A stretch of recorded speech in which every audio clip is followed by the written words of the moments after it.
Patrick Welch. He's an anti-war activist. Daniel, good to have you with us today. Thank you for having me. So, U.S. President Barack Obama is warning of a prolonged military campaign in Iraq. But how involved is Washington going to get? Well, I suppose it depends on what you mean by involved. I mean, ISIS is their baby, so they're going to come in and put airstrikes onto ISIS when ISIS is actually funded by their allies, Saudi Arabia, Qatar, Turkey, the Gulf monarchies. So what they're doing, and you notice that this is fairly limited. Maliki said this himself, and even though they're talking about something prolonged, they're talking about pinprick airstrikes on U.S.-made weapons that have been supplied to ISIS or stolen by ISIS in exactly this way. If it threatens Kurdistan and if it threatens the embassy, the U.S. embassy and U.S. interest in Baghdad. So you're saying that the Americans are talking about aiding Baghdad, but this is all really about helping the Kurdish regional government and U.S. interest in Idlib.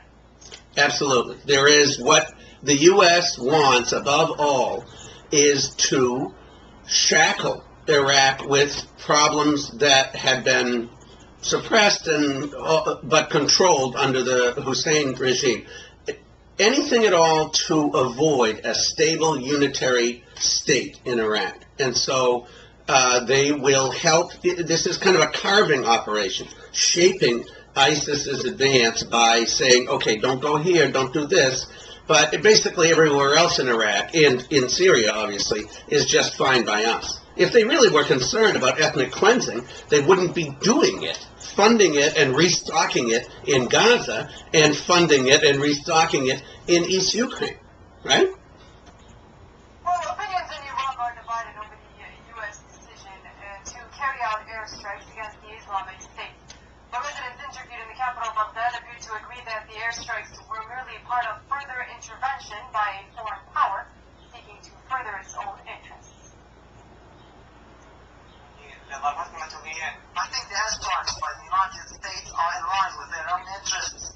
I think the airstrikes should have been conducted by Iraq and not any other countries. I don't agree with the intervention by forces outside Iraq, and I wonder whether the airstrikes will be effective in resolving the current crisis. I think they are limited airstrikes, and they will not have any effect on the extremists. The airstrikes only stop the extremists from attacking the Kurdistan region, but the fight against Sunni extremists will not be easy to end. Okay, now let's bring in Sundar Abbas, representative for the Iraqi Turkmen Front in the UK. Thank you for joining us today, Ms. Abbas.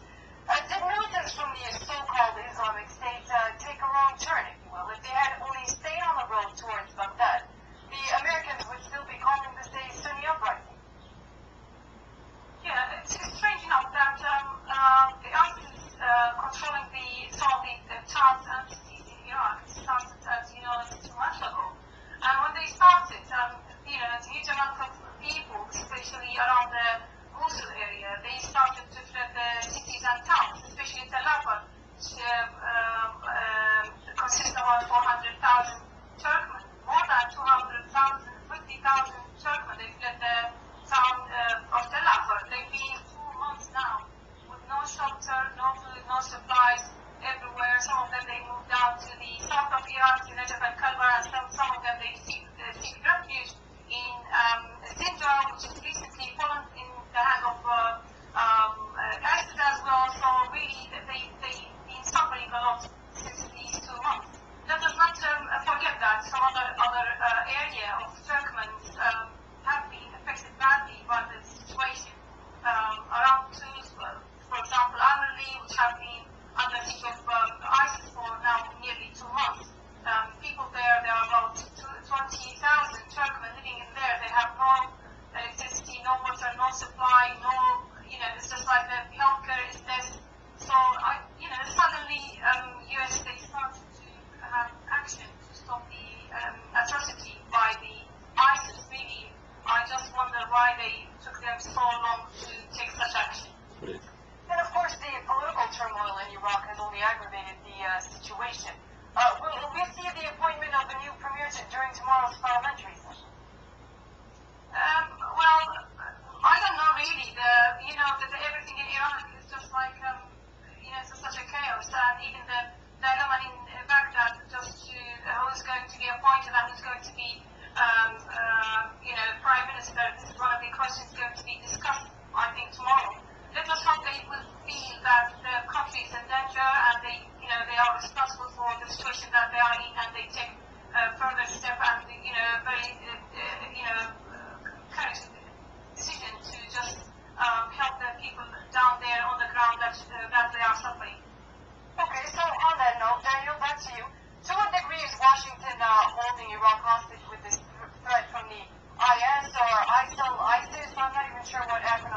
appropriate anymore. Because it seems that politicians in Washington have stopped short of saying Maliki must go. Well, they started by saying that, and I think that Maliki kind of angered them by being too close to Iran and maybe helping out Assad by letting transport of material through Iraq.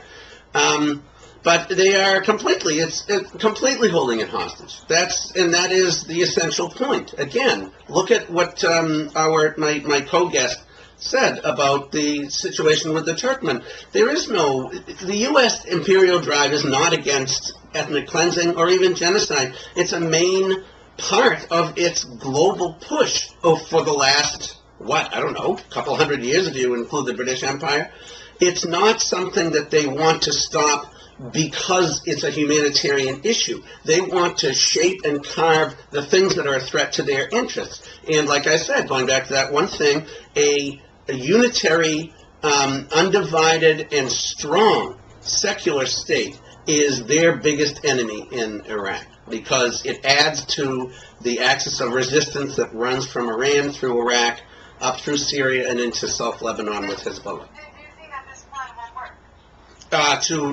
To stop that, I don't know. It's part of a global push.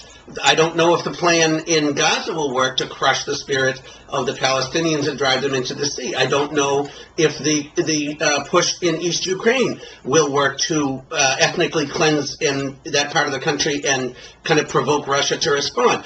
I don't know if this one will work either. You have to see it in a global context, and you have to believe that it's a cynical drive and one that doesn't have the bulk of humanity behind it, and therefore hope that it's bound to fail.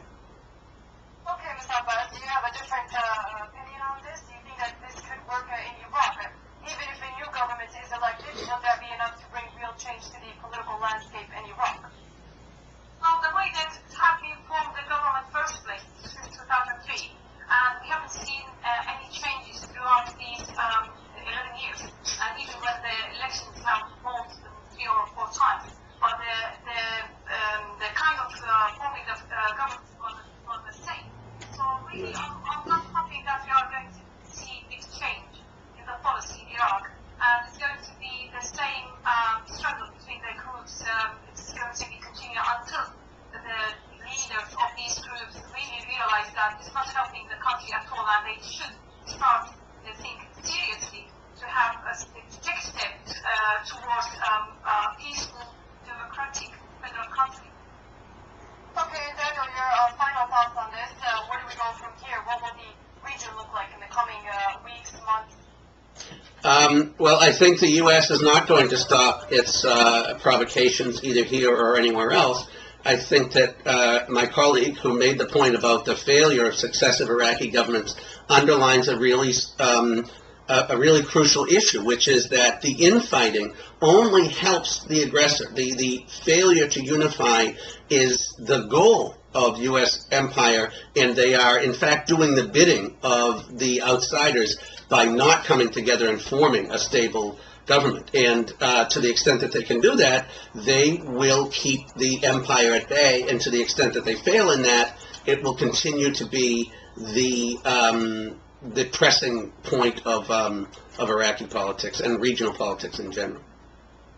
Okay, now